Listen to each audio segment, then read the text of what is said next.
Querido Dios, gracias por este lindo sábado. Hemos disfrutado este día de celebración, siendo testigos de lindas personas que entregaron su vida a ti a través del bautismo. Celebramos todo lo que tú has hecho en nuestro favor y nosotros estamos aquí para seguir agradeciéndote por las cosas extraordinarias que seguirás haciendo.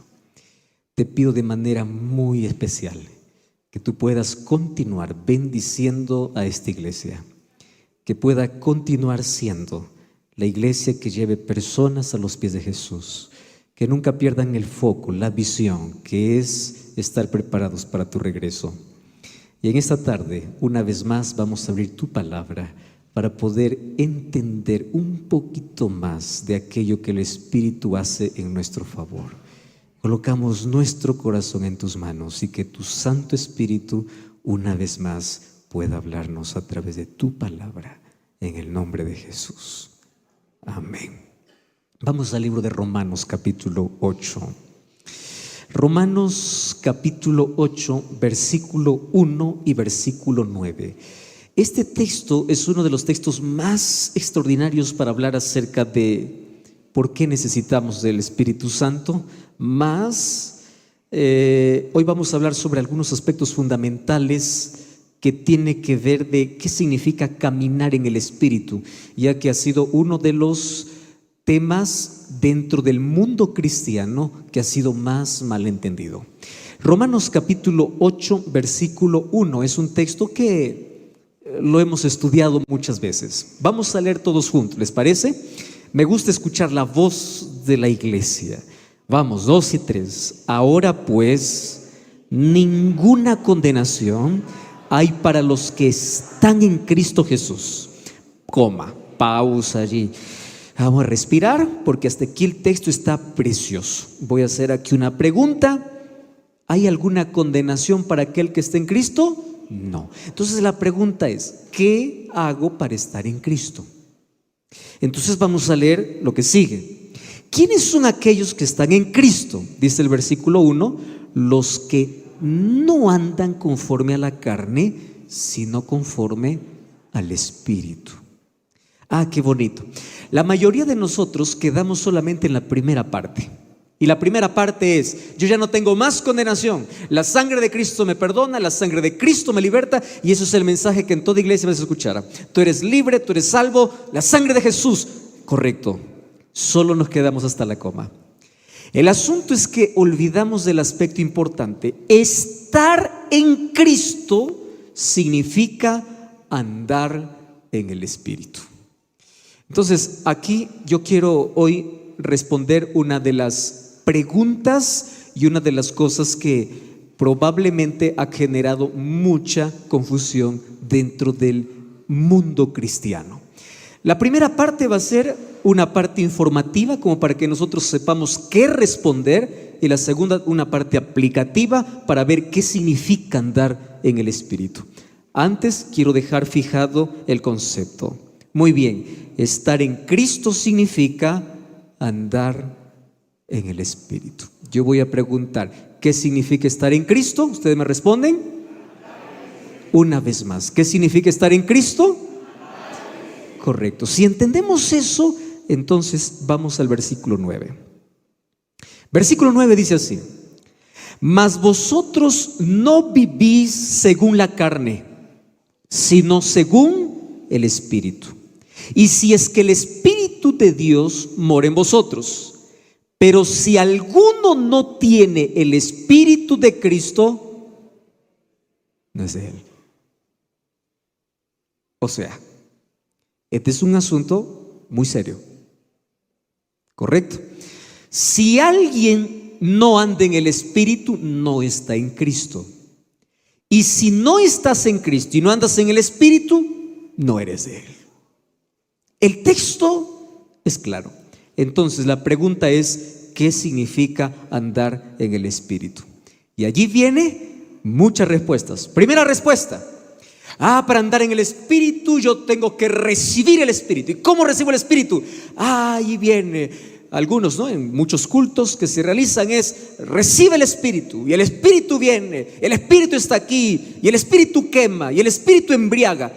Y fíjense una cosa, que todos esos términos son bíblicos, solo que distorsionados.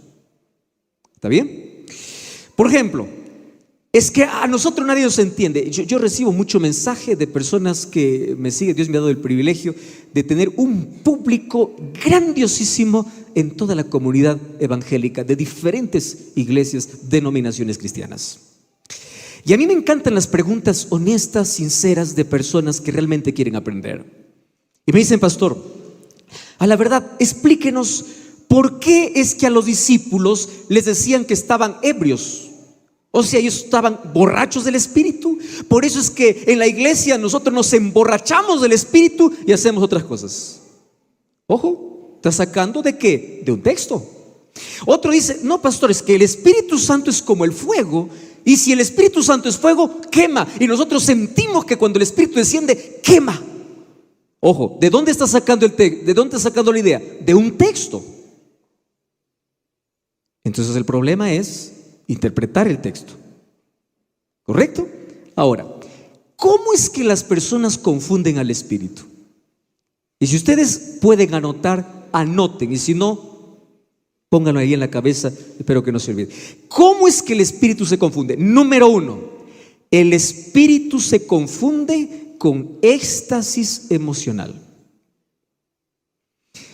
¿Y saben qué cosa es lo triste? Es que incluso dentro de la iglesia hay muchos que esperan sentir el Espíritu. Estamos muy acostumbrados a querer sentir. Todo lo quiero sentir. Si no lo siento, no funciona. Ah, pastor, hoy día el culto no estuvo tan bueno porque yo no sentí. ¿Quién te dijo que lo que sientes está bien? Nuestros sentimientos pueden ser engañosos. Entonces, viene allí, alguien dice: no, el Espíritu es un éxtasis, una sobrecarga emocional. Entonces, cuando tengo el Espíritu, yo puedo gritar, puedo saltar, puedo hacer lo que quiero porque tengo el Espíritu. Mucho cuidado. Tienes el Espíritu, pero ¿qué Espíritu?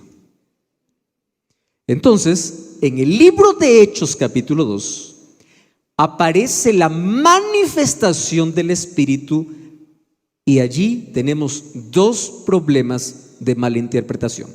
Primer problema: algunos piensan que ahí en Hechos los discípulos hablaron cosas que nadie entendía, y esa es la peor herejía, porque hablando Hechos capítulo 2 vemos que los discípulos hablaron idiomas que la gente entendió, y porque la gente entendió fue bautizada.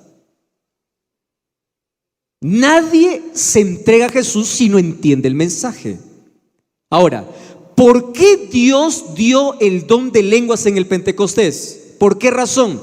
Cuando vamos al libro de Hechos capítulo 2 versículo 8, dice: ¿cómo les oímos hablar en nuestra lengua que hemos nacido? Y el versículo 9 dice que habían partos, medos, elamitas, de Mesopotamia, Judea, Capadocia, Ponto, Asia, Frigia, Panfilia.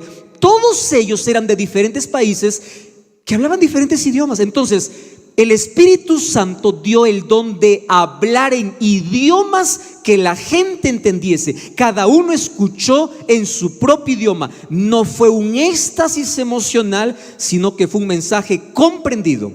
El Espíritu Santo no está donde hay confusión y griterío. ¿Quieren ejemplos? Aquí va. Efesios 4, 30 y 31 dice que el griterío es una evidencia donde no está el Espíritu.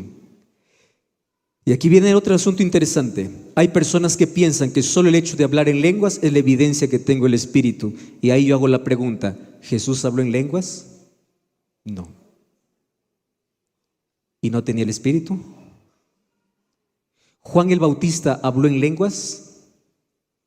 ¿Y acaso no tenía el Espíritu? Es decir, hablar en lenguas fue una necesidad en Hechos capítulo 2. Y cuando vamos al libro de Primera de Corintios capítulo 12 versículo 11, dice así: que el Espíritu da dones y le da a cada uno como Él quiere. Y el hablar en lenguas es un don. Así como cantar es un don, Algunos, por más que nos esforcemos, no cantamos, ¿verdad? Podemos cantar en otro lugar, pero cantar, estamos hablando de ese talento. ¿Qué cosa tiene que ser una persona para cantar? No, nace. Algunos nacen con talentos y los talentos se convierten en dones cuando se dedica exclusivamente para Dios. Hay cosas únicas que el Espíritu Santo reparte. ¿Y cuándo el Espíritu Santo reparte dones? Ojo aquí, acá hay una diferencia. Todo el mundo tiene talentos desde que nace, pero los dones son dados en el bautismo. Es allí donde recibes un don. ¿Puede ser que tu talento se convierta en don? Claro que se puede. Pero el Espíritu nos da desde el momento que nos entregamos a Él. ¿Por qué razón? Porque los dones solamente son dados para dos cosas: para edificar la iglesia y para predicar el evangelio. Nunca es dado para gloriarse y para decir, wow, soy lo máximo, este es mi don. No, si tu don no edifica y tu don no es para predicar el evangelio, no es don. Puede ser un gran talento, mas no es don. Ahora, qué interesante es que el libro de 1 Corintios capítulo 2, incluso en los últimos versículos dice, ¿hablan todos lenguas? ¿Hacen todos milagros? Claro que no. ¿Por qué? Porque la evidencia del Espíritu en la vida no es un don. Los dones da a quien Él quiere. Entonces, ¿de dónde apareció la idea que para tener el Espíritu tengo que hablar lenguas, tengo que hacer curaciones, tengo que expulsar demonios? ¿De dónde salió? Ustedes vayan y pueden revisar esto en cualquier libro que hable sobre los inicios del culto de reavivamiento pentecostal que tuvo su origen a inicios del siglo XX. Esto no es muy antiguo, esto comenzó a inicios del siglo XX. ¿Y saben dónde comenzó? En una calle de la ciudad de Los Ángeles llamada Azusa. Ustedes pueden colocar inclusive en internet reavivamiento en la calle Azusa de Los Ángeles y allí van a encontrar la historia de un hombre llamado William Seymour. Este William Seymour comenzó un reavivamiento espiritual que se conoce como el reavivamiento de la calle de Azusa y dice así: la manifestación del Espíritu es hablar lenguas, obrar curaciones y obrar milagros. Y a partir de allí se desprendieron otras cosas. Primera cosa que se desprendió, tomando de un texto bíblico: yo te doy el Espíritu. Y hay tantas gente, pastores, se sacan el saco y dicen, entrego el Espíritu, como si el Espíritu fuese un producto. Otra persona soplan y dicen, recibe el Espíritu, tomando de que Jesús así lo hizo. Pero tú no eres Jesús. El Espíritu Santo no es un producto que se da. Y el Espíritu Santo no se recibe cuando el pastor sopla. El Espíritu Santo se recibe cuando busco la presencia de Dios. La labor del líder es enseñar cómo la persona debe encontrarse con el Espíritu. Y allí alguien me mostró un texto. Yo no sé si ustedes lo han leído. Vamos a Marcos capítulo 16. ¿Cómo ustedes responden ese texto? Miren, Marcos capítulo 16, versículo 17. ¿Saben en qué contexto está? De la predicación del evangelio en todo el mundo. Y en el versículo 17 dice así: y estas señales seguirán a aquellos que creen. ¿Qué señales van a seguir? En mi nombre echarán fuera demonios. ¿Y qué cosa dice? Hablarán. ¿Qué van a hablar? Nuevas lenguas. Entonces ahí viene la pregunta. Aquí está. Yo creo en Jesús, entonces yo hablo lenguas porque la evidencia que el Espíritu está conmigo. ¿Cómo respondo eso? Es fácil, muy simple. Una simple mirada al texto, no en nuestro idioma, sino en el idioma original, nos despeja todas las dudas. Durante los primeros días he hablado mucho acerca del problema de traducción de un idioma para otro. La Biblia, el Nuevo Testamento, no fue escrito en español, fue escrito en griego. Y al traducir de un idioma para otro, hay cosas que se traducen, aún siendo la misma palabra, que se interpreten en el idioma original de manera diferente. Entonces, en el griego, la palabra nuevo se escribe de dos maneras. Es la palabra neos y la palabra kainos. Por si acaso registren si tienen lápiz, encimita del versículo 16 o del versículo 17. Registren allí la palabra neos y la palabra kainos. ¿Qué significa la palabra neos? Neos significa nuevo que jamás existió. Y kainos significa nuevo, que ya existía, pero es nuevo para el que lo recibe. ¿Qué significa eso? La palabra que usa aquí el Evangelio, hablarán nuevas lenguas, no es un idioma inventado, es un idioma que ya existe, pero es nuevo para el que lo habla. Entonces Jesús no usó la palabra neos, Jesús usó la palabra kainos. ¿Qué cosa está diciendo? En el tiempo del fin, cuando la predicación tenga que llegar a todo rincón del mundo, prepárense para ver milagros. Porque si tú estás lleno del Espíritu Santo, tú que solamente hablas español, un día puedes hablar con un alemán y hablar alemán y él te va a entender para predicar el Evangelio. Eso es el don de lenguas. Nuevo para ti, pero ya es un idioma que existe. Ahora, ¿el hecho de que haya milagros significa que Dios está allí? No. Nunca debemos colocar nuestra fe en milagros, sino en la palabra. Y les voy a hacer aquí dos ejemplos. Cuando Moisés se presentó a Faraón, botó la vara, tiró la vara y la vara se convirtió ¿en qué? En serpiente. Cuando los magos tiraron la vara, ¿en qué se convirtió? En serpiente. ¿Era milagro o no era milagro? No todo milagro viene de Dios. Otro ejemplo. Eva, allá en el Edén, cuando la serpiente comenzó a hablar con ella, Eva cometió el error de muchos creyentes hoy. ¿Cuál fue el error de Eva? Creyó en el milagro de la serpiente y despreció la palabra de Dios. Dios había dicho, no comerás. Ella era suficiente para que diga, no como porque Dios dijo, esa es su palabra. Vino Satanás y le hizo un milagro. Yo comí y no morí. ¿En qué creyó Eva? En un milagro y no en la palabra. Y ese es el problema de muchos. Creen en milagros despreciando la palabra. Entonces, primero vamos a decir, el Espíritu Santo, la evidencia del Espíritu Santo en una iglesia no es que la iglesia grita, no es que la iglesia se alborota, no es que la iglesia habla o habla cosas que nadie entiende. No, el Espíritu Santo siempre va a estar en un lugar donde la palabra se abre, donde, ojo con esto, ustedes recuerdan cuando Dios se apareció a Elías allá cuando él estaba huyendo. Primero vino un gran terremoto, Jehová no estaba en el terremoto. Después vino tormenta, fuego, y Jehová no estaba en el fuego. Y después, ¿qué cosa vino? Un silbido apacible y delicado, y Jehová estaba allí. O sea, Dios no entra en confusión, Dios entra en calma y en tranquilidad. Porque el Espíritu Santo, cuando trabaja, Él no trabaja primero con las emociones, Él trabaja con la razón, con la voluntad, con la mente, para colocar la palabra. Recibir el Espíritu Santo no significa tener éxtasis emocional, sino tener a Cristo. Y para tener a Cristo necesitamos todos los días vivir con Él. Y la pregunta es, ¿cómo entonces yo recibo el Espíritu? ¿De qué manera? 5 cosas. Yo no tengo tiempo para leer todos los textos, pero anótalo si quieres. Número 1, el Espíritu Santo se recibe cuando yo me arrepiento. ¿Dónde está eso? Hechos 2, 37 y 38. ¿Qué cosa dijo Pedro? Arrepentíos y bautícese para que cada uno, ¿qué cosa reciba? El perdón de sus pecados y ¿qué más? El don del Espíritu Santo. ¿Cuándo recibimos el Espíritu? Cuando nos bautizamos. Número 2, el Espíritu Santo solamente viene a quien obedece a Dios.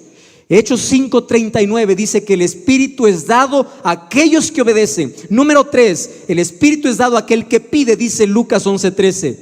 Número 4, el Espíritu es dado a aquellos que no guardan resentimiento, rencor, aquellos que viven en unidad. Hechos 2:46. Y finalmente, el Espíritu es dado a aquel que sabe cuidar su salud, porque el cuerpo es templo del Espíritu Santo.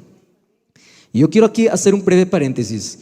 Cuidar la salud no solamente es cuidar la comida, porque hay muchos dentro de la iglesia que dicen, yo cuido mi salud, pero solamente hablan de comida.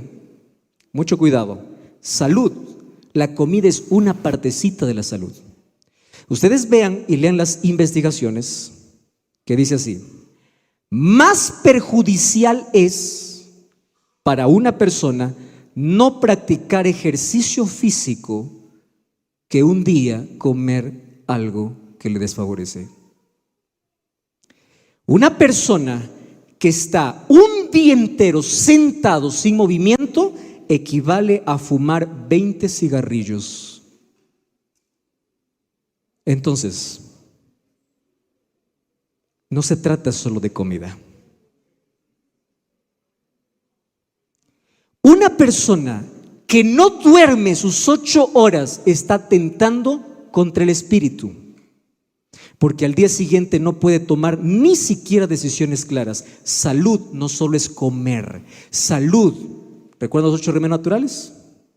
¿Qué cosa es? Agua, aire, ejercicio, luz solar, descanso, confianza, esperanza en Dios, temperanza. O sea, es todo. ¿Cómo cuido mi salud? Cuidando mi cuerpo. ¿Cómo cuido mi cuerpo?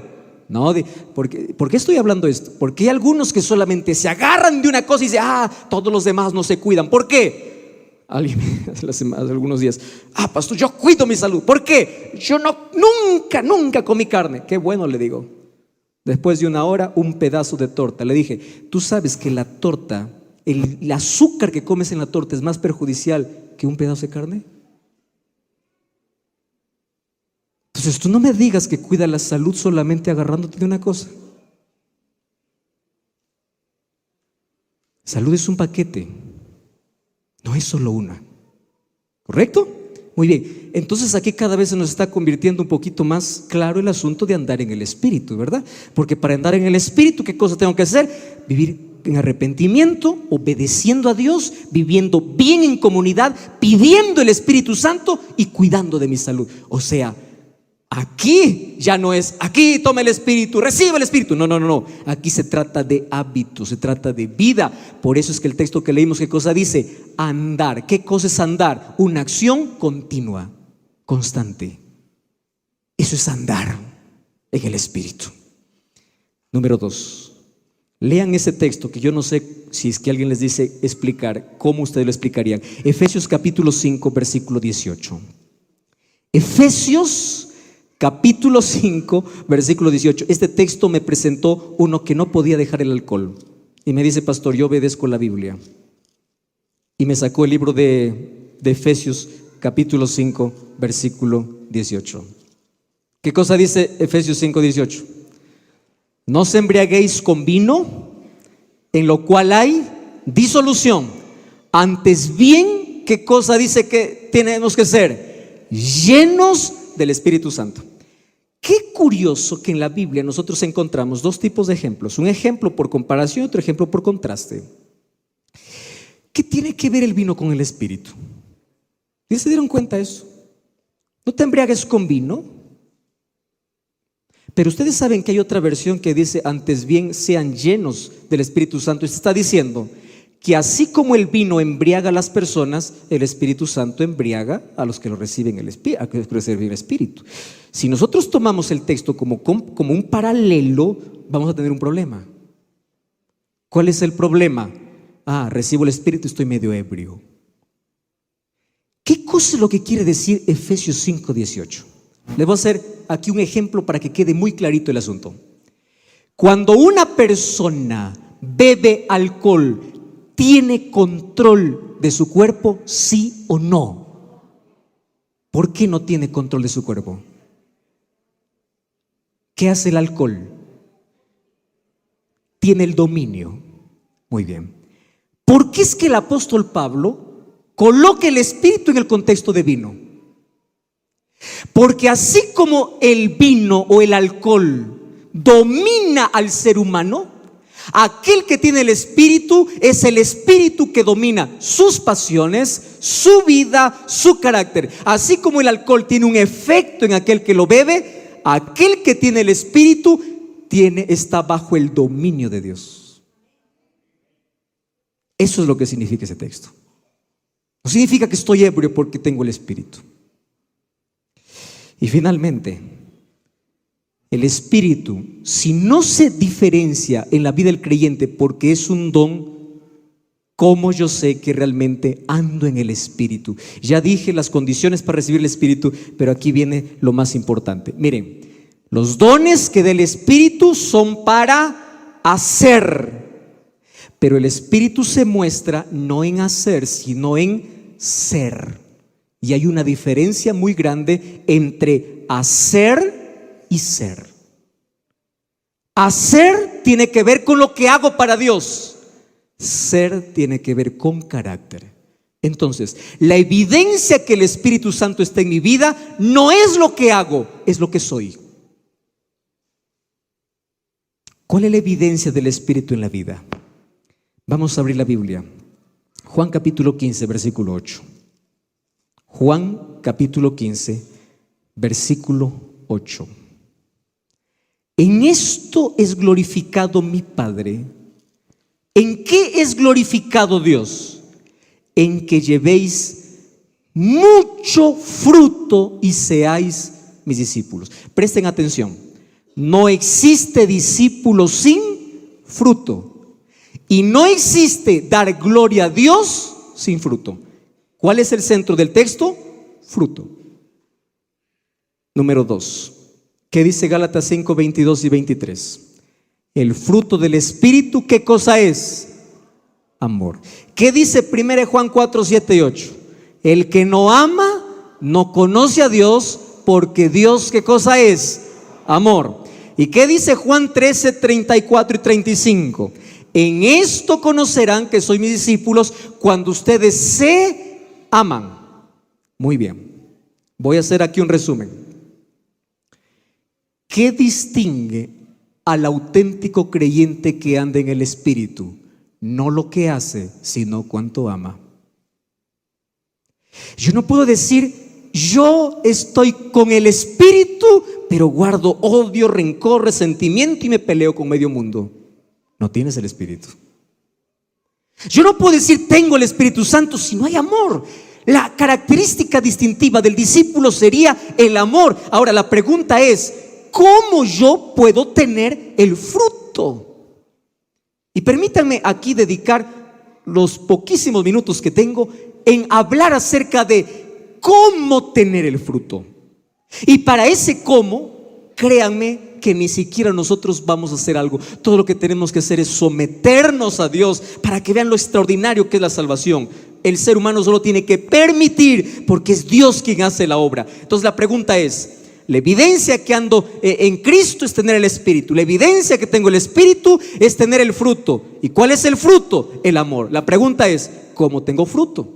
Porque es la manera como glorifico al Padre. Vamos a Juan capítulo 15, versículo 1, versículo 2 y versículo 6. ¿Están allí con el texto? Juan capítulo 15, versículo 1. Vamos a leer todos juntos, así lo entendemos mejor. Dice el versículo 1: yo soy la vid verdadera y mi Padre es el labrador. Vamos al versículo 2. ¿Qué cosa dice el versículo 2? Juan 15, 2. 2, 3. Todo pámpano que en mí no lleva fruto, ¿qué cosa dice? Lo quitará. Y todo aquel que lleva fruto, ¿qué cosa dice? Lo limpiará. ¿Para qué? Para que lleve más fruto. Vamos al versículo 6. No pierdan el versículo 2, por favor. Versículo 6.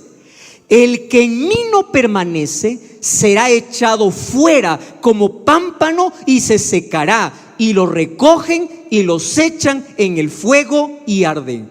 Mucho cuidado con ese texto. Miren lo que dice.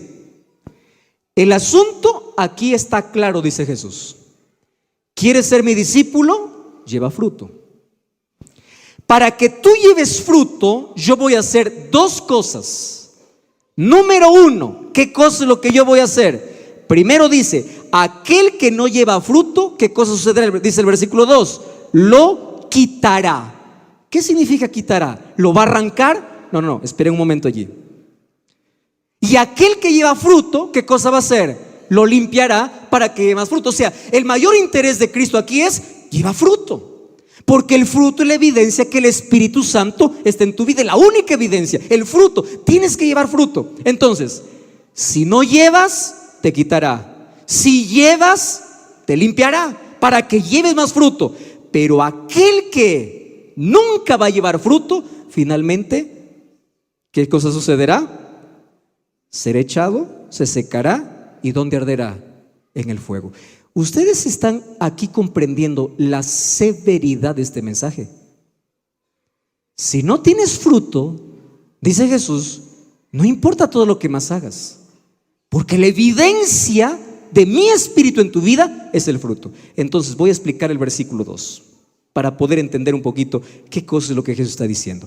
La palabra quitar, miren el proceso de Dios para que el cristiano lleve fruto. Dice así: hijo, ¿me aceptas? Muy bien. No estás llevando fruto, mi hijo. ¿Cuántos años estás en la iglesia? Estoy llevando ya 10 años en la iglesia. Y el fruto no hay. Hay solo hojas, ¿no? Ustedes ya vieron la parábola de la higuera, ¿no? ¿Qué cosa es lo que había en la higuera? Hojas. ¿Qué cosa hizo Jesús con la higuera? Lo maldijo y se secó. ¿Cuál fue el problema? Tenía solamente apariencia, pero ¿qué cosa no tenía? Fruto. Pero Dios es maravilloso, es extraordinario. Y para que nadie se quede ofendido, vamos a imaginar que el ejemplo va a ser aquí conmigo, de primera persona. Viene un día Dios y me dice: a ver, hijo, tú estás ya más de 20 años en la iglesia, no veo fruto. ¿Me dejas hacer una cosa? Sí, padre, ¿qué quieres hacer? Te voy a quitar. ¿Cómo que quitar? No, solo ¿me dejas o no? Te dejo. ¿Qué significa quitar? Porque ahí el texto dice: aquel que no lleva, lo quita. ¿Qué significa quitar? Ustedes saben que en el idioma original ese verbo quitar es el verbo airo. Airo no significa arrancar. Quiero que me entiendan ese texto. Airo no significa arrancar. Airo significa levantar. ¿Correcto? Ahora vamos a leer de nuevo el texto desde el idioma original. Entonces, aquel que no lleva fruto, ¿qué cosa es lo que hará Dios? Lo levantará. Entonces, quitamos la palabra quitará, y aquí no estamos cambiando la Biblia, estamos simplemente yendo al idioma original, al verbo. ¿Qué cosa es lo que dice? Una manera de traducir ese verbo es levantar. ¿Cómo el Señor levanta? Para eso tenemos que ver qué cosas hacen los que siembran uvas. Ellos nos enseñan cómo es este proceso. Ustedes saben, ustedes ya conocen el planteo de la vid, ¿verdad? Cómo es bonito, cómo me encanta la vid, ese sembrío. ¿Qué sucede con la vid? A la vid se le coloca algunos límites, algunos palos, y ella comienza a crecer, se enrieda y luego da fruto. Que eso es lo que hace la vid, ¿no? Se enrieda y luego da fruto. Solo que cuando la vid se está expandiendo, algunas de sus ramas, ¿a dónde van? En lugar de irse de manera transversal, o en lugar de crecer hacia arriba, algunas ramas ¿a dónde van? Abajo. Y cuando van abajo, esas ramas no reciben ni la luz del sol. Cuando viene cualquier animal, lo pisotea, y las ramas que están hacia abajo no producen. ¿Por qué no producen? Porque están mal posicionadas. ¿Qué cosa es lo que hace aquel que cuida de las uvas? Cuando mira una rama que está hacia abajo, lo que hace es levantarlo. Solo que para levantar una rama causa dolor. ¿Y por qué causa dolor? Porque el hecho de levantarlo significa torcerlo. Una rama que está hacia abajo, para levantarlo hacia arriba, ¿qué cosa tiene que hacer con la rama? Torcerla para levantarla. Escúchame lo que está diciendo aquí Jesús. Hijo, ¿sabes por qué no estás dando fruto? El problema es que en lugar de ir hacia arriba, ¿a dónde has ido? Abajo. Entonces, para que des fruto, ¿qué cosa es lo que voy a hacer en ti? Eso ya no nos gusta, ¿verdad? ¿Qué cosa es lo que voy a hacer en ti? Te voy a levantar. Pero ese levantar no es cómodo. Te va a causar dolor. Y aquí no estoy predicando una teología del Dios que maltrata. No, nada de eso. ¿Cuántas veces Dios ha usado el dolor de este mundo para levantarnos? Porque es la única manera que nosotros entendemos que estamos en la dirección incorrecta. Entonces, yo quiero que lleves fruto, pero para que lleves fruto tengo que levantarte, aunque esto cause dolor. Pero allí no termina. ¿Qué cosa sigue diciendo el versículo? Y aquel que lleva fruto, ¿qué cosas va a suceder? Lo limpiará. ¿Qué significa limpiar? Podar. O sea, no nos escapamos del dolor por ningún lado, ¿verdad? No llevas fruto, te levanto para que lleve fruto. Está llevando fruto, te podo. Ustedes pueden creer, si ustedes le preguntan a uno que cuida de vida, a alguien que está en ese trabajo, podar a su planta no es un acto de destrucción, es un acto de amor. ¿Por qué es necesario podar? Porque si la planta está demasiado frondosa en sí, no va a producir como se espera. Entonces, ¿qué cosa se necesita? Cortar lo que sobra. Y miren la didáctica de Dios. Hijo, ¿no llevas fruto? Te levantaré. ¿Estás llevando fruto? Te podaré. Pero la poda es un acto de amor. Y esta tarde yo quiero finalizar esta semana o media semana que estuve con ustedes hablando de corazón a corazón. Hermanos, quiero que ustedes me entiendan esto. Dios nunca manda el dolor para destruir la vida. Nunca. Es más, Él no provoca el dolor. Mientras estemos en este mundo, vamos a sufrir por el hecho de estar en este mundo. Pero ¿saben qué cosa es lo que me encanta? Que el dolor puede ser el instrumento de Dios para levantarnos y para podarnos. Y yo quiero decirte de todo corazón, no te desanimes ante las desgracias de la vida. Cada vez que sientas que algo se corta de ti, piensa en la vida. Puede ser que Dios me esté podando y no lo hace para destruirme, lo hace porque me ama. Y Él me ha prometido estar conmigo en medio del dolor. Y uno puede decir, ¿cómo puedo entender que Dios tiene que podarme para que yo pueda realmente salvarme? Quizás una mejor ilustración sería una cirugía. Un día estaba yendo para Nuevo Tiempo para hacer el programa Hablar con Dios. Y cuando di un paso para bajar del auto, sentí un dolor que era tan agudo aquí en la parte derecha.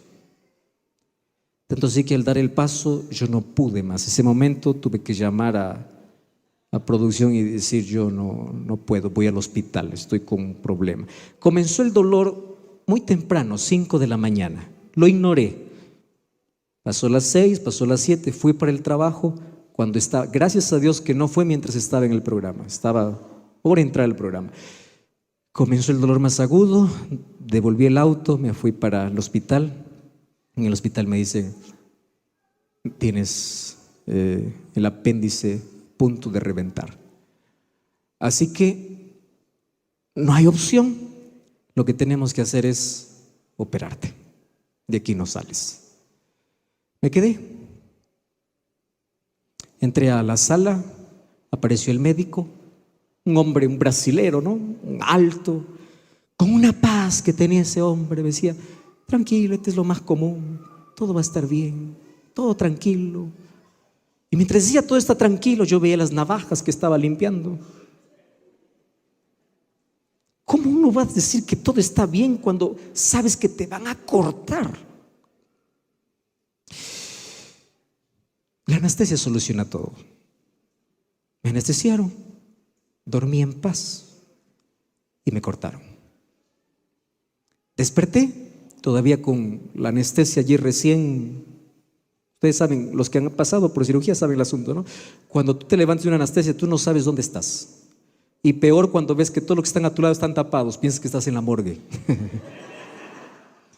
Porque junto a mí habían otras personas que estaban tapadas todavía, que no despertaban. Yo desperté primero. Entonces uno primero se agarra y piensa, ¿está vivo? ¿Estoy vivo? ¿Dónde estoy? ¿Estoy soñando? No sé. Vino el médico. Me dice, ya está. Yo lo miré y le digo, ya, sí. ¿Te duele algo? No, nada me duele. Claro, la anestesia estaba todavía haciendo su trabajo. Agarré su mano y le dije, doctor, muchísimas gracias, usted me ha salvado. Doctor, gracias, que Dios le bendiga. Y mientras decía Dios le bendiga, la anestesia estaba terminando y comenzaba el dolor. Y después yo me puse a pensar y dije así, ¿y por qué le agradezco a usted, doctor? Él me rajó, él me cortó.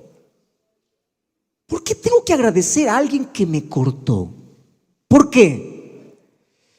Porque si no fuera por el corte, tú mueres. Escúchame, si no fuera por la poda, tú mueres.